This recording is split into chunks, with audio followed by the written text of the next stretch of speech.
ರಾಜ್ಯದ ಹಲವೆಡೆ ಮಳೆ ಅಬ್ಬರ, ರಸ್ತೆಗಳು ಮುಳುಗಿ ವಾಹನ ಸವಾರರ ಪರದಾಟ.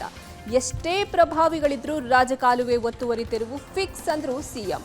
ಬೆಂಗಳೂರಿನ ಮಳೆಹಾನಿ ಪ್ರದೇಶಗಳಿಗೆ ಲೋಕಾಯುಕ್ತ ಭೇಟಿ, ಅಧಿಕಾರಿಗಳಿಗೆ ಕ್ಲಾಸ್. 31 ವರ್ಷ ಸೇವೆ ಸಲ್ಲಿಸಿದ್ರೂ ಕೈ ತಪ್ಪಿಹೋಯಿತು ಡಿಜಿಪಿ ಪೋಸ್ಟ್. ಮುಖ್ಯ ಕಾರ್ಯದರ್ಶಿಗೆ ಅಲೋಕ್ ಕುಮಾರ್ ಪತ್ರ ಬರೆದಿದ್ದು ಯಾಕೆ? ಪೊಲೀಸರಿಗೆ ಸೂಟ್ಕೇಸ್ ಮರ್ಡರ್ ಕೇಸ್ ತಲೆಬಿಸಿ, ರೈಲಿನಿಂದ ಕೊಲೆ ಮಾಡಿ ಎಸೆದಿದ್ದಾದ್ರೂ ಯಾರು? ಎಲ್ಲವನ್ನ ನೋಡ್ತಾ ಹೋಗೋಣ ಕರ್ನಾಟಕ ಟಾಪ್ 20ಯಲ್ಲಿ.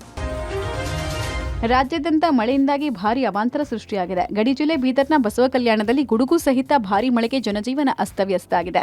ನಗರದ ಮುಖ್ಯ ರಸ್ತೆಯ ಬಳಿ ಅಂಗಡಿಗಳಿಗೆ ನೀರು ನುಗ್ಗಿತ್ತು. ಬಸ್ ಸ್ಟ್ಯಾಂಡ್ ಸಮೀಪ ಚರಂಡಿ ವ್ಯವಸ್ಥೆ ಇಲ್ಲದ ಪರಿಣಾಮ ರಸ್ತೆ ಮೇಲೆ ಮಳೆ ನೀರು ಹರಿದು ಪ್ರಮುಖ ರಸ್ತೆ ಕೆರೆಗಳಂತಾಗಿತ್ತು.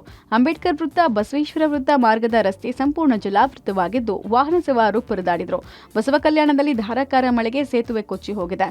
ಗೌರ ಟು ಬಾಲಕುಂದ ಗ್ರಾಮದ ರಸ್ತೆ ಸಂಚಾರ ಸಂಪೂರ್ಣ ಆಗಿದೆ. ಶಾಸಕ ಶರಣು ಸಲಗಾರ್ ಸ್ಥಳಕ್ಕೆ ಭೇಟಿ ಕೊಟ್ಟು ಪರಿಶೀಲನೆ ನಡೆಸಿದರು. ಹಾಸನ ಜಿಲ್ಲೆಯಲ್ಲಿ ರಸ್ತೆ ಕಾಮಗಾರಿ ಪೂರ್ಣಗೊಂಡಿಲ್ಲ. ಕಳೆದ ವರ್ಷ ಭೂಕುಸಿತ ಉಂಟಾಗಿ ತಡೆಗೋಡೆ ಕುಸಿದು ಬಿದ್ದಿತ್ತು. ಕಾಮಗಾರಿ ಪೂರ್ಣವಾಗದ ಹಿನ್ನೆಲೆಯಲ್ಲಿ ಮಳೆ ಬಂದರೆ ಮತ್ತೆ ಭೂಕುಸಿತದ ಆತಂಕ ಕೂಡ ಎದುರಾಗಿದೆ. ಇತ್ತ ಅರಬ್ಬಿ ಸಮುದ್ರದ ಚಂಡಮಾರುತ ಉಡುಪಿ ಮಣಿಪಾಲ ಜನರನ್ನ ಹೈರಾಣಾಗಿಸಿದೆ. ಮನೆ ಸುತ್ತಲೂ ವಿದ್ಯುತ್ ಕಂಬ ತಂತಿಗಳು ಮುರಿದು ಬಿದ್ದಿದೆ. ಉಡುಪಿ ಜಿಲ್ಲಾದ್ಯಂತ ಆರೆಂಜ್ ಅಲರ್ಟ್ ಘೋಷಿಸಲಾಗಿದೆ. ಆಳ ಸಮುದ್ರ ಮೀನುಗಾರಿಕೆಗೆ ನಿರ್ಬಂಧವನ್ನು ವಿಧಿಸಲಾಗಿದೆ. 3-4 ದಿನಗಳಿಂದ ಎಡಬಿಡದೆ ಸುರಿತಾ ಇರುವ ಮಳೆಗೆ ಬೆಂಗಳೂರು ತತ್ತರಿಸಿ ಹೋಗಿದೆ. ಮನೆಗಳಿಗೆ ನೀರು ನುಗ್ಗಿ ಲೇಔಟ್ಗಳು ಜಲಾವೃತ ಆಗಿದೆ. ಸಾವು ನೋವಾಗಿದೆ. ನಿನ್ನೆ ಸಿಎಂ ಸಿದ್ದರಾಮಯ್ಯ, ಡಿಸಿಎಂ ಡಿಕೆ ಶಿವಕುಮಾರ್ ನಗರ ಪ್ರದಕ್ಷಿಣೆ ಮಾಡಿ ಒಂದಷ್ಟು ಪರಿಹಾರದ ಕ್ರಮಗಳನ್ನು ಕೈಗೊಂಡಿದ್ದಾರೆ. ಅದರಲ್ಲಿ ಪ್ರಮುಖವಾಗಿ ಸಿಎಂ ಸಿದ್ದರಾಮಯ್ಯ ಮತ್ತೆ ರಾಜಕಾಲುವೆ ತೆರವು ಕಾರ್ಯಾಚರಣೆ ಮಾಡುವುದಾಗಿ ಹೇಳಿದ್ದಾರೆ. ಎಷ್ಟೇ ಪ್ರಭಾವಿಗಳಿದ್ರೂ ರಾಜಕಾಲುವೆ ತೆರವು ಕಾರ್ಯಾಚರಣೆ ಮಾಡ್ತೇವೆ, ರಾಜಕಾಲುವೆ ತೆರವು ಕಾರ್ಯಾಚರಣೆ ಮಾಡೇ ಮಾಡ್ತೀವಿ ಎಂದಿದ್ದಾರೆ. ನಗರದಲ್ಲಿ ಇನ್ನೂ 1712 ರಾಜಕಾಲುವೆ ತೆರವು ಕಾರ್ಯಾಚರಣೆ ಬಾಕಿ ಇದೆ. 1348 ಪ್ರಕರಣಗಳು ಸರ್ವೆ ಹಾಗೂ ವಿಚಾರಣೆ ಹಂತದಲ್ಲಿದೆ. 196 ಪ್ರಕರಣಗಳು ನ್ಯಾಯಾಲಯದಲ್ಲಿದೆ. ಸಿಎಂ ಸೂಚನೆ ಕೊಟ್ಟಿರೋದ್ರಿಂದ ಬಿಬಿಎಂಪಿ ಮತ್ತೆ ತೆರವು ಕಾರ್ಯಾಚರಣೆ ಮಾಡುವ ಸಾಧ್ಯತೆ ಇದೆ. ಮಾನ್ಯತಾ ಟೆಕ್ ಪಾರ್ಕ್ ಬಳಿ ಅಲ್ಲಿ ರಾಜಕಾಲುವೆ ಒತ್ತುವರಿಯಾಗಿದೆ, ಅದನ್ನು ಕೂಡಲೇ ತೆರವು ಮಾಡಿಸಿ ಅಂತ ಹೇಳಿದ್ದೀವಿ. ಬೆಂಗಳೂರಿನಲ್ಲಿ ಮಳೆಹಾನಿ ಪ್ರದೇಶಗಳಿಗೆ ಲೋಕಾಯುಕ್ತ ಅಧಿಕಾರಿಗಳು ಭೇಟಿ ನೀಡಿ ಪರಿಶೀಲನೆ ನಡೆಸಿದ್ದಾರೆ. ಲೋಕಾಯುಕ್ತ ಬಿಎಸ್ ಪಾಟೀಲ್, ಉಪಲೋಕಾಯುಕ್ತರಾದ ಫಣೀಂದ್ರ ವೀರಪ್ಪ ಭಾರೀ ಹಾನಿಗೊಳಗಾದ ಸಾಯಿ ಲೇಔಟ್ಗೆ ಭೇಟಿ ನೀಡಿ ಜನರ ಸಮಸ್ಯೆ ಆಲಿಸಿದ್ರು. ಬಿಬಿಎಂಪಿ ಬಿಡಿಎ ಅಧಿಕಾರಿಗಳಿಂದ ಮಾಹಿತಿ ಪಡೆದ್ರು. ಬಿಬಿಎಂಪಿ ಬಿಡಿಎ ಅಧಿಕಾರಿಗಳಿಗೆ ಲೋಕ ಅಧಿಕಾರಿಗಳು ತರಾಟೆ ತೆಗೆದುಕೊಂಡ್ರು. ಮೈಮೇಲ್ ಬಂದಾಗ ಇಲ್ಲಿಗೆ ಬರ್ತೀರಿ, ಕೆಲಸ ಮಾಡ್ತೀರಿ ಅಂತ ಬಿಬಿಎಂಪಿ ಇಂಜಿನಿಯರ್ಗೂ ಚಳಿ ಬಿಡಿಸಿದ್ರು. ಇನ್ನು ನಾಳೆ ಲೋಕಾಯುಕ್ತ ಕಚೇರಿಯಲ್ಲಿ ನೆರೆ ಸಂತ್ರಸ್ತರ ಸಭೆ ಕರೆದಿದ್ದಾರೆ. ಸಭೆಯಲ್ಲಿ ಬಿಡಿಎ, ಬಿಬಿಎಂಪಿ, ಜಲಮಂಡಳಿ, ಬೆಸ್ಕಾಂ ಸೇರಿ ಎಲ್ಲ ಅಧಿಕಾರಿಗಳು ಭಾಗಿಯಾಗಲು ಸೂಚನೆ ನೀಡಲಾಗಿದೆ. ಸಾಯಿ ಲೇಔಟ್ ಮುಳುಗಡೆಯಾದ ವಿಚಾರದಲ್ಲಿ ರೈಲ್ವೆ ಇಲಾಖೆ ಅಧಿಕಾರಿಗಳ ಲೋಪ ಹಿನ್ನೆಲೆ ಅವರ ಜೊತೆಗೂ ಲೋಕಾಯುಕ್ತ ಅಧಿಕಾರಿಗಳು ಮಾತುಕತೆಗೆ ಮುಂದಾಗಿದ್ದಾರೆ. ಯಾಕೆ ಆಗ್ತಾ ಇದೆ, ಯಾರು ರೆಸ್ಪಾನ್ಸಿಬಲ್ ಇದ್ದಾರೆ, ಅದಕ್ಕೆ ಇದನ್ನೆಲ್ಲ ವಿಚಾರ ಮಾಡ್ತೀವಿ, ನೆಸೆಸರಿ ಆರ್ಡರ್ಸ್ ಪಾಸ್ ಮಾಡ್ತೀವಿ. ಬೆಂಗಳೂರಿನಲ್ಲಿ ಮಳೆ ಹಾನಿ ಪ್ರದೇಶಗಳಿಗೆ ಜೆಡಿಎಸ್ ನಾಯಕರು ಭೇಟಿ ನೀಡಿ ಪರಿಸ್ಥಿತಿಯನ್ನ ಅವಲೋಕಿಸಿದ್ದಾರೆ. ಜೆಡಿಎಸ್ ಯುವ ಘಟಕದ ಅಧ್ಯಕ್ಷ ನಿಖಿಲ್ ಕುಮಾರಸ್ವಾಮಿ ನೇತೃತ್ವದ ನಿಯೋಗದಲ್ಲಿ ಸಿಟಿ ರೌಂಡ್ಸ್ ಅನ್ನ ಕೈಗೊಂಡಿದ್ರು. ಜೆಪಿ ನಗರದ ಅರಸು ಕಾಲೋನಿಯಲ್ಲಿ ರಾಜಕಾಲುವೆ ಮೇಲೆ ಮನೆಗಳ ನಿರ್ಮಾಣದಿಂದಾಗಿ ಮಳೆ ನೀರು ಮನೆಗೆ ನುಗ್ಗುತ್ತಿದೆ ಅಂತ ಜನರು ಆರೋಪಿಸಿದ್ರು. ಮಳೆ ಬಂದ್ರೆ ನಮ್ಮನ್ನ ಯಾರೂ ಕೇಳಲ್ಲ, ದೂರು ಕೊಟ್ಟರು ಕೂಡ ಕ್ರಮ ತೆಗೆದುಕೊಳ್ಳುತ್ತಾ ಇಲ್ಲ ಅಂತ ಮಹಿಳೆ ನೋವನ್ನ ತೋಡಿಕೊಂಡ್ರು. Silk Board junction, Panathur railway bridge, HSR layout, Sai ಲೇಔಟ್ನಲ್ಲಿ ಜೆಡಿಎಸ್ ನಿಯೋಗ ಜನರ ಸಮಸ್ಯೆಯನ್ನ ಆಲಿಸಿತು. ಸಾಯಿ ಲೇಔಟ್ನಲ್ಲಿ ಜನರು ನಮಗೆ ಸರಿಯಾಗಿ ನಿದ್ರೆ ಇಲ್ಲ, ಊಟ ಇಲ್ಲ, ಮಲಗಲು ಜಾಗ ಇಲ್ಲ, ನಮ್ಮ ಸ್ಥಿತಿ ಕೇಳೋರಿಲ್ಲ ಅಂತ ಕಣ್ಣೀರ್ ಹಾಕಿದ್ರು. ನಮಗೆ ಶಾಶ್ವತ ಪರಿಹಾರ ಬೇಕು, ನಮಗೆ ಜೀವನವೇ ಸಾಕಾಗಿದೆ ಅಂತ ನೋವನ್ನ ತೋಡಿಕೊಂಡ್ರು.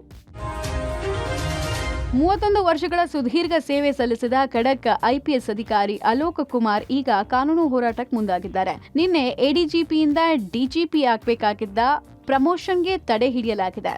ಕುಮಾರಸ್ವಾಮಿ ಸಿಎಂ ಆಗಿದ್ದಾಗ 5 ವರ್ಷ ಹಳೆಯ ಫೋನ್ ಟ್ಯಾಪಿಂಗ್ ಕೇಸ್ನಲ್ಲಿ ಸರ್ಕಾರದ ಇಲಾಖೆ ತನಿಖೆ ಆದೇಶ ಕೊಟ್ಟಿದೆ. ಈಗಾಗಲೇ ಸಿಬಿಐನಿಂದ ಬಿ ರಿಪೋರ್ಟ್ ಸಲ್ಲಿಕೆಯಾಗಿದ್ದು ಇದೇ ತಿಂಗಳ 5ನೇ ತಾರೀಕು ಪ್ರಕರಣ ಇತ್ಯರ್ಥ ಆಗಿದೆ ಅಂತ ಸರ್ಕಾರ ಆರ್ಟಿಐನಲ್ಲಿ ಉತ್ತರ ಕೊಟ್ಟಿದೆ. ಆದರೆ 9ನೇ ತಾರೀಕು ಇಲಾಖಾ ತನಿಖೆ ಆದೇಶಿಸಿ ನೋಟಿಸ್ ಕೊಡಲಾಗಿತ್ತು. ಸದ್ಯ ಈ ನೋಟಿಸ್ ಮೇಲೂ ಅಲೋಕ್ ಕುಮಾರ್ ಸಿಐಟಿಯಿಂದ ತಡೆಯಾಜ್ಞೆ ತಂದಿದ್ದಾರೆ. ಸಲೀಂ ನಂತರ ಡಿಜಿ ಮತ್ತು ಐಜಿಪಿ ರೇಸ್ನಲ್ಲಿ ಅಲೋಕ್ ಹೆಸರೇ ಮುಂಚೂಣಿಯಲ್ಲಿದೆ. ಪ್ರಮೋಷನ್ ಕೈತಪ್ಪಿದ ಬೆನ್ನಲ್ಲೇ ಮುಖ್ಯ ಕಾರ್ಯದರ್ಶಿಗಳಿಗೆ ಅಲೋಕ್ ಕುಮಾರ್ ಪತ್ರವನ್ನು ಬರೆದಿದ್ದಾರೆ ಎನ್ನಲಾಗಿದೆ. ಜೂನ್ 10ಕ್ಕೆ ಸಿಐಟಿ ವಿಚಾರಣೆ ನಿಗದಿಪಡಿಸಿದೆ. ಮಳೆ ಆರ್ಭಟಕ್ಕೆ ಸಿಲಿಕಾನ್ ಸಿಟಿ ಬೆಂಗಳೂರು ನಲುಗಿ ಹೋಗಿದೆ. ನಿನ್ನೆ ಮನೆಯೊಂದರ ಬೇಸ್ಮೆಂಟ್ನಲ್ಲಿ ನಿಂತಿದ್ದ ಮಳೆ ನೀರು ಹೊರಹಾಕೋಕೆ ಹೋಗಿ ಕರೆಂಟ್ ಶಾಕ್ ಹೊಡೆದು ಇಬ್ಬರು ಮೃತಪಟ್ಟಿದ್ರು.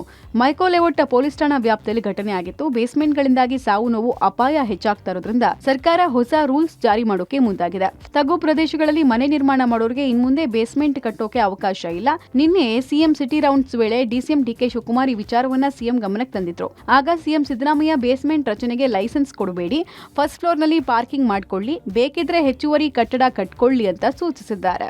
ಲೈಸೆನ್ಸ್ ಕೊಡುವಾಗ ಬೇಸ್ಮೆಂಟ್ ಕೊಡಲ್ಲ ಅಂತ ಹೇಳ್ಬಿಟ್ಟು ಸೂಟ್ಕೇಸ್ನಲ್ಲಿ ಯುವತಿ ಮೃತದೇಹ ಪತ್ತೆ ಪ್ರಕರಣ ಪೊಲೀಸರಿಗೆ ತಲೆನೋವಾಗಿದೆ. ಕೊಲೆಯಾದ ಯುವತಿಯ ವಿವರ ಇನ್ನೂ ಪತ್ತೆಯಾಗಿಲ್ಲ. ಸೂರ್ಯನಗರ ಪೊಲೀಸರು ಕೇಸ್ ದಾಖಲಿಸಿಕೊಂಡಿದ್ದು ತನಿಖೆ ಶುರು ಮಾಡಿದ್ದಾರೆ. ಯುವತಿ ಕುತ್ತಿಗೆ ಮುರಿದು ಕೊಲೆ ಮಾಡಿ ಸೂಟ್ಕೇಸ್ನಲ್ಲಿ ತುಂಬಿದ್ದ ಸ್ಥಿತಿಯಲ್ಲಿತ್ತು. ಪರಿಚಯಸ್ಥರಿಂದಲೇ ಯುವತಿ ಕೊಲೆಯಾಗಿರುವ ಶಂಕೆ ಇದೆ. ಆರೋಪಿಗಳ ಪತ್ತೆಗಾಗಿ ಪೊಲೀಸರು ಸಿಸಿಟಿವಿ ಪರಿಶೀಲನೆ ನಡೆಸ್ತಾ ಇದ್ದಾರೆ. ರೈಲು ಚಲಿಸ್ತಾ ಇದ್ದ ಸಮಯದಲ್ಲಿ ಸೂಟ್ಕೇಸ್ ಎಸೆದಿರುವ ಸಾಧ್ಯತೆ ಇದೆ. ಹೀಗಾಗಿ ಮೇ 20-21 ರಾತ್ರಿ ಮತ್ತು ಬೆಳಗ್ಗೆ ಸಂಚರಿಸಿದ ರೈಲುಗಳು ಮತ್ತು ಪ್ರಯಾಣಿಕರ ಬಗ್ಗೆ ಪೊಲೀಸರು ಮಾಹಿತಿ ಪಡಿತಾ ಇದ್ದಾರೆ. ಆನೇಕಲ್ ಸೇರಿದಂತೆ ಸುತ್ತಮುತ್ತಲಿನ ರೈಲ್ವೆ ಸ್ಟೇಷನ್ಗಳ ಸಿಸಿಟಿವಿ ದೃಶ್ಯಗಳನ್ನ ಪೊಲೀಸರು ತಪಾಸಣೆ ಮಾಡ್ತಿದ್ದಾರೆ. ಆದರೆ ಈವರೆಗೂ ಮೃತ ಯುವತಿಯ ಗುರುತು ಇನ್ನೂ ಪತ್ತೆಯಾಗಿಲ್ಲ. ಆರೋಪಿಗಳ ಸುಳಿವು ಸಿಕ್ಕಿಲ್ಲ. ಮೇಲ್ನೋಟಕ್ಕೆ ಯುವತಿ ಉತ್ತರ ಭಾರತ ಮೂಲದವಳು ಅಂತ ಗೊತ್ತಾಗ್ತಿದೆ. ಈ ಪ್ರಕರಣ ಪೊಲೀಸರಿಗೆ ಮತ್ತಷ್ಟು ಸವಾಲಾಗಿದೆ. ಕಾಡಾನೆ ಜೊತೆ ಪ್ರವಾಸಿಗರು ಸೆಲ್ಫಿ ತೆಗೆಯಲು ಮುಗಿಬಿದ್ದಾಗ ಕಾಡಾನೆ ರೊಚ್ಚಿಗೆದ್ದ ಘಟನೆ ದಕ್ಷಿಣ ಕನ್ನಡ ಜಿಲ್ಲೆಯ ಚಾರ್ಮಾಡಿಯಲ್ಲಿ ನಡೆದಿದೆ. ಚಾರ್ಮಾಡಿ 4ನೇ ತಿರುವಿನ ಹೆದ್ದಾರಿ ಮಧ್ಯದಲ್ಲೇ ನಿಂತು ಕಾಡಾನೆಯೊಂದು ಸೊಪ್ಪು ತಿಂತಾ ಇತ್ತು.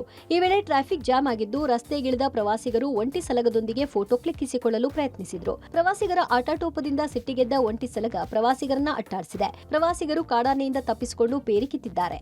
ಇತ್ತ ಕೊಡಗಿನ ಮೆಟ್ನಳ ಗ್ರಾಮದಲ್ಲಿ ಕಾಡಾನೆ ಕಾಣಿಸಿಕೊಂಡಿತ್ತು.